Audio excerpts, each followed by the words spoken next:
So you guys, I think you're going to like this as a nice, easy way to end up before we have some Thanksgiving. Are you guys comfortable with saying, oh yeah, we got a maximum here? You guys comfortable with that? This is, again, AP Calci. This is AP Calculus, meaning a tangent line. What the heck does a tangent line mean? Do you agree that here we got a minimum? You cool with that? Oh, point of inflection, again, we'll talk about this in calculus. All it really says is where the concavity of my function changed. Anyone have any idea? Would you say the concavity of this gray area would be concave up or down? It might help if I continue it for you. I'm going to go down. It's up, but I appreciate the participation. And how I remember it's up because it looks like a U for up. What about green? Down. Green looks like a what letter? N in down. You know what I'm saying? Okay, it's a stretch. Okay, but we're not going to worry about points of inflection this year. You guys, what do we got going on here? Why are we calling this an absolute minimum? Because it's the lowest. Lowest point on the whole function. What would we call this thing? A maximum, absolute or relative? It's going to be relative because on other parts of the graph, does it go higher? Yeah, it goes higher at other parts. So, but in this relative area, it's the highest point. What do we want to call this? A relative min. What do we got here? Absolute max. Do I have anything else? No.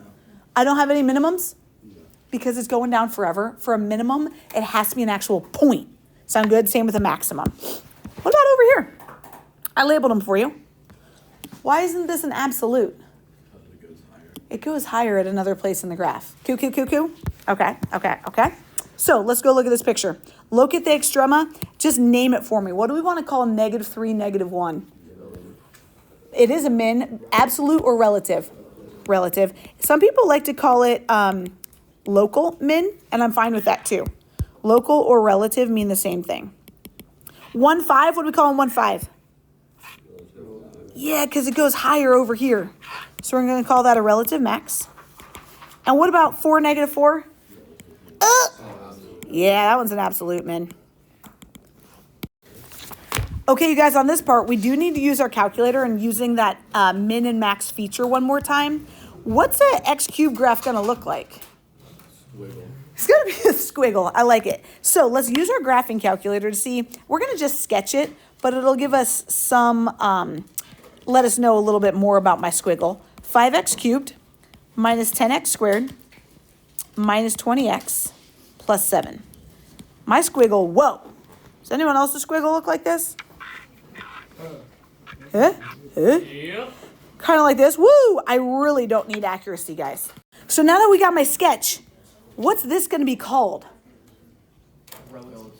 Relative max. Let's go find that point. Even though mine is zoomed out, I can still do it. You do second trace, option 4 is max.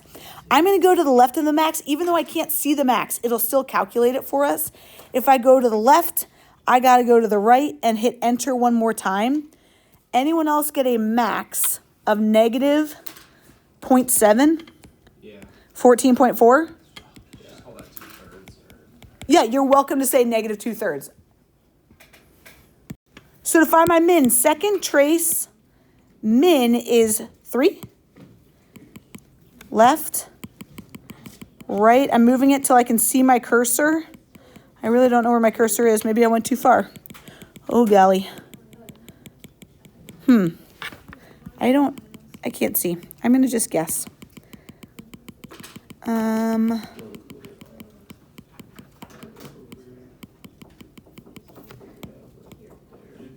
Anyone get a min?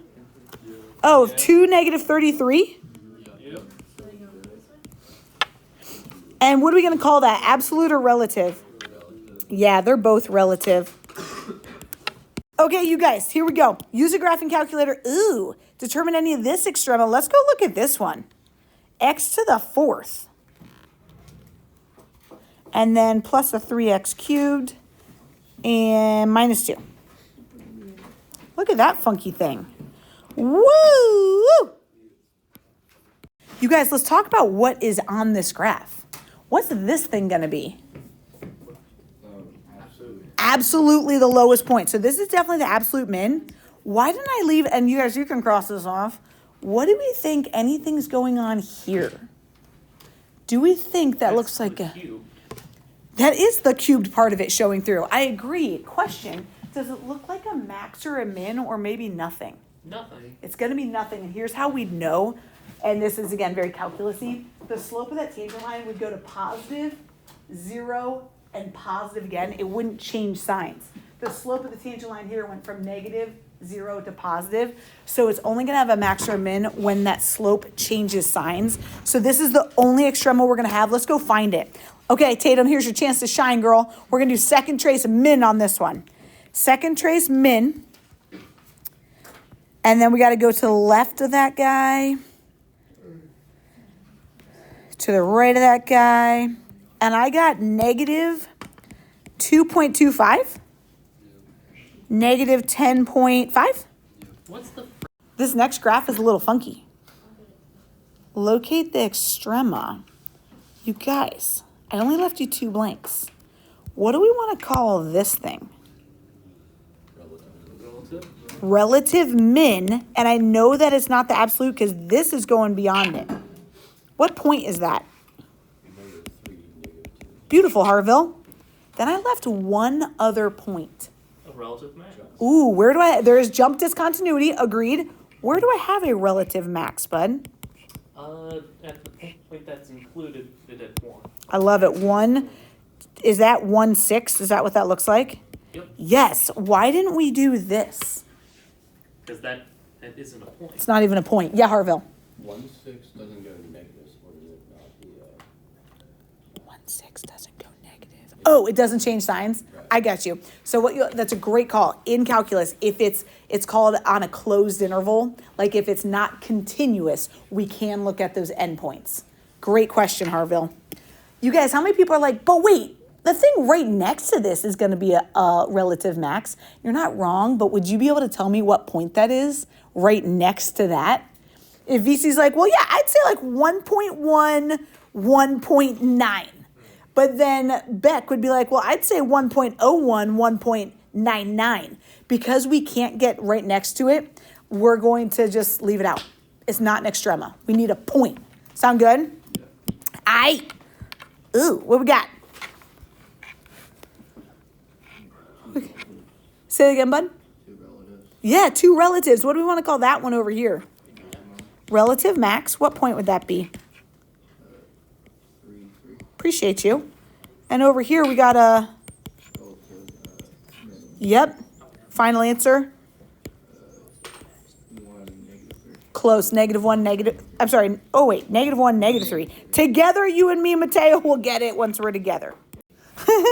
Last thing, use a graphing calculator to determine its extrema. Let's do me a fave. Let's just do this one. We get the other. Let's just do this guy. Let's go practice that. To graph that, anyone remember how we get those absolute value bars? Math, right arrow to number, very good. X to the 4th plus 3x. When we go sketch this one, let's actually first find our min and our max before I sketch it. What will I have over here? I got negative 1.4. Oh, for this one? And 1 times 10 to the -5th. Yeah, what do you think 1 times 10 to the -5th would be as a decimal? 0, 0, 0, 0. It's just your calculator's rounding way of saying 0. Anytime they give you a times 10 to the, or an E, does it say E? Yeah, then it's just going to be 0. Great question, Harville. So, Harville said he went to found this min. I'm going to go find that min over here. Second trace min. Why does my thing look so weird? Oh, there it goes. Okay. Second trace min. And I'm going to go to the left and to the right. And I agree with Harville saying negative 1.4. And then I also had an E. Anytime that E is involved, we're at 0. Then what do we have to check over here? A max. So I'm going to go find a max. Second trace max. And I'm going to go to the left and to the right. And I got negative 0.9, 2.0 is going to be some kind of max. I'm not going to write the word in front of them yet. Well, do we feel good about calling that one a relative max? Yes. Because we're going higher on either side of it. But I want to go find that other min. Second trace min to the left, to the right. I got 0, 0. Okay, and we know that's a min. You guys, when we go to plot these, negative 1.40 up to this thing, I draw that, up to, I don't know, negative 9, 2, and then back to 0, 0. Weren't both these y values 0? So what kind of min do you think I have there? Relative or absolute? Both the y values go to 0. It's an absolute. It's the lowest. I can have more than one absolute minimum. You're like, oh, absolutely, the lowest y value is 0. Happens to happen multiple times, so I have 2 absolute minimums. And I think how your calculator shows it is very misleading. Wouldn't you want to say that your calculator shows that there's only one absolute min?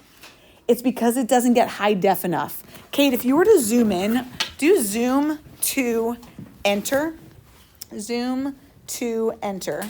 Oh gosh, you guys, when we zoom in, does it show that they both go to 0? You know what I'm saying? I just wish that these calculators could be a little bit more HD in that standard window. Cool. That's it, you guys. So if you would try the next 2 pages, I think that you'll feel good on that. And then we're done, people. We done.